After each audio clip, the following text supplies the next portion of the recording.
Kaya mo ba talaga mag-abroad? Hi, Mariana Adlaw. Ako pala si Anne, isang OFW dito sa Taiwan. And for today's video guys ay syempre another day, another luto. At sagutin natin ang tanong ni Sis Maricel. Sabi niya, paano ba mag-apply papunta ng Taiwan, sis? Gato, nabulol-bulol lang ako. Oy.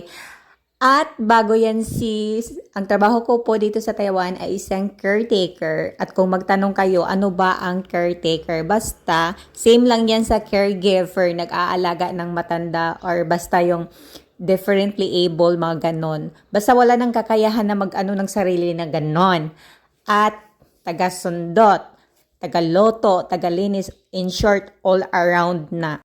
Kung paano mag-apply, syempre, humanap kayo dyan sa Pilipinas ng legit agency. Pwede nyo yan i-check kung lisensyado ba sila o wala. Nang maiwasan naman yung ma-scam kayo ganon. Kasi hindi naman biro mag-apply guys. Diyos ko, from ano pa lang magpila, maghanap ng pamasahe, kain, ganon. Hindi madali talaga mag-apply. Kaya, ang una nyong gawin is syempre provide kayo ng mga basic na requirements like passport, mga personal IDs nyo na kailangan kasi nahanap yan, birth certificate, mga ganon.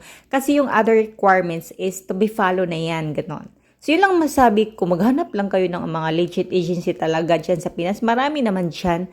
At kailangan din magmasid talaga kayo kasi sa panahon ngayon, Diyos ko, marami ng mga scammers, gano'n.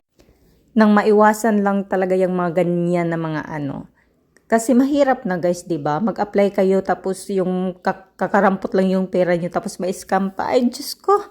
So yan lang, basta mag-ingat at halina kayo dito sa Taiwan.